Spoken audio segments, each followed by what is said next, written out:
So it seems that Google's original plan was not necessarily to only launch mid-rangers. As yes, we have some mysterious leaks of a Google Pixel 5 Pro because this is Google, right?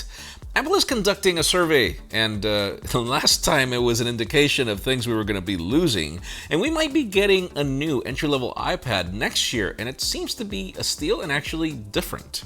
I'm Jaime Rivera, and isn't it weird that this year is probably one of the best years in tech, even if it's one of the worst years ever? This is Pocketnow Daily.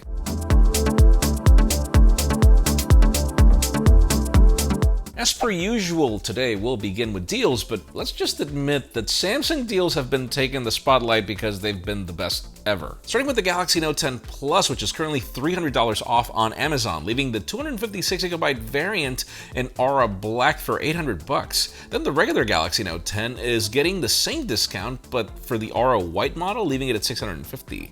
The Galaxy Z Flip 5G is $200 off, leaving it at $1,250. And then the trade-in deals off the company on the website are continuing. You can still get that Galaxy Z Fold 2 for $1,000 and the Galaxy Note 20 for $450 if you have an eligible device to trade in. Now back to Amazon, the Surface Book 3 is $200 off, leaving the Intel Core i5, 8GB of RAM, and 256GB of storage model for $1,249. And yeah, still expensive, but you get double the RAM and the i7 for $1,270. We have more deals on monitors, Razer gaming peripherals, and more in the description. Let's move on to iPads, which is rather curious, but bear with me as it actually makes sense. We've been asking for the entry-level models to get a refresh for the longest time, and apparently it'll happen, but it's going to be different. According to a new report from China, Apple is looking to update their entry-level iPad this spring of 2021.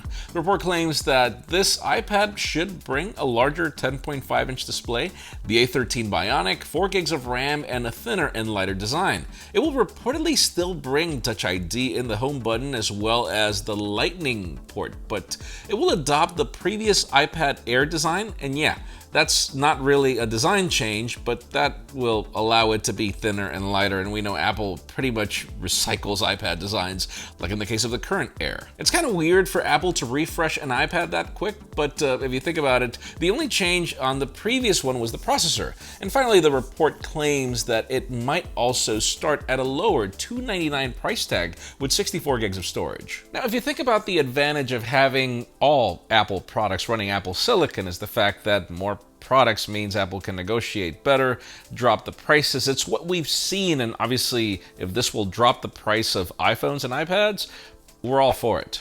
Now let's move on to devices we are expecting, obviously shifting focus to the Galaxy S21. Yesterday we covered the new leaked teaser as well as the fact that it will bring a much faster on-display fingerprint scanner, which will reportedly be so good that you will only have to tap to unlock.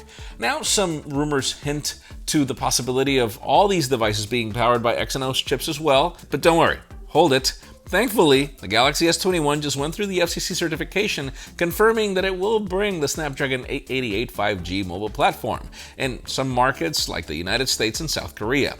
Other markets, sadly, will stick to the Exynos 2100, which seems to be more promising this year. The certification also revealed that this device will bring millimeter wave 5G, Wi-Fi 6, Bluetooth 5, and faster reverse wireless charging for those new Galaxy Buds Pro, probably. So yeah, we're expecting the phones as soon as next month, so stay tuned as obviously the rumors are only going to continue getting better.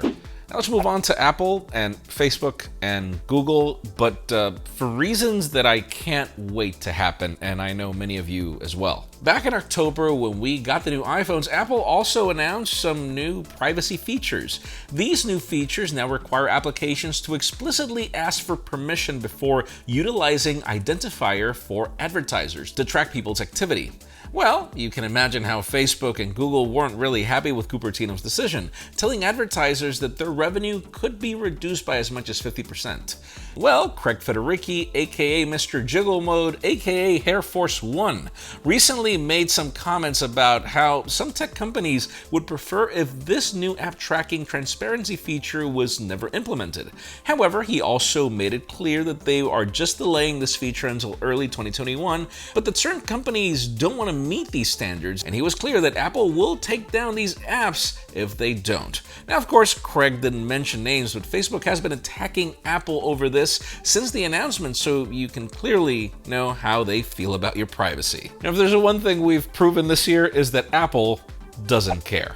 Now here's a little trivia question. When was the last time that we covered a survey that Apple conducted about products you probably don't use? Right, when they were planning to get rid of the charging brick.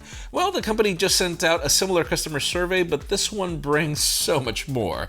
This one asks iPhone 12 users if they actually use items they get in the box, including the power cable, the SIM ejector tool, and the stickers.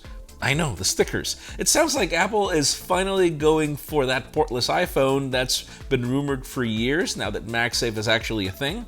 But then let's move on to another survey, and this one is actually positive, as they're asking users about their Face ID experience with new iPhones, or the lack thereof. And this is most likely because of the new rumors that claim that Apple is working on improving Face ID and also including an on-display fingerprint scanner from Qualcomm. Honestly, we don't care if they put it in the power button or on the display. It really doesn't matter. We just need a fingerprint scanner right now if we're going to continue wearing masks. And finally, the hottest news today have to do with Google and Pixels, and it's weird. I mean, we've got this running joke with Diego over the fact that it's been nearly 2 months with no new Pixel leaks, which is kind of weird, but apparently, well, that's ending. Well, many people were wondering if Google was actually going to launch a flagship after all, but none of the 3 phones that we currently have this year qualify. Now, we have some new leaked images, and allegedly, and I emphasize allegedly, they belong to the Google Pixel 5 Pro. These images are very similar to the ones we got last week of the Pixel XE, and then on the images we can see that this phone has dual SIM capabilities and the device name Pixel 5 Pro. Another benchmark of this device also shows that the phone packs 8 gigs of RAM, 256 gigs of onboard storage, and a Snapdragon 865. Let me repeat, 865. Probably the most interesting thing about these pictures is that apparently there is no selfie camera here. Now, we don't know if this means that we're getting a pop-up or an under-display camera, but it's nowhere to be found. The thing about it is, and quote me, Google is like a box of chocolates. You do not know what you're gonna get. Let us know in the comments down below, would you buy a Google flagship today with everything that already got launched? And particularly if it's gonna be running a chip that is for this year's flagships? Because in my case, no. I mean, again, Google, why can't you get this right? Like the latest chip and everything, just get that part right. But that's just me. Leave us a comment down below. We'd love to know your opinion. Friends, again, if you want to get the news earlier, follow us on Pocketnow.com and subscribe to our channel for more videos like this one. Also follow us on social medias. Our extended coverage happens on Instagram, and follow me on my personal handles to see me enjoy certain things about probably one of the worst years, period. Please give this video a thumbs up if you like what you saw. I'm Jaime Rivera. Thanks so much for watching. We'll see you tomorrow.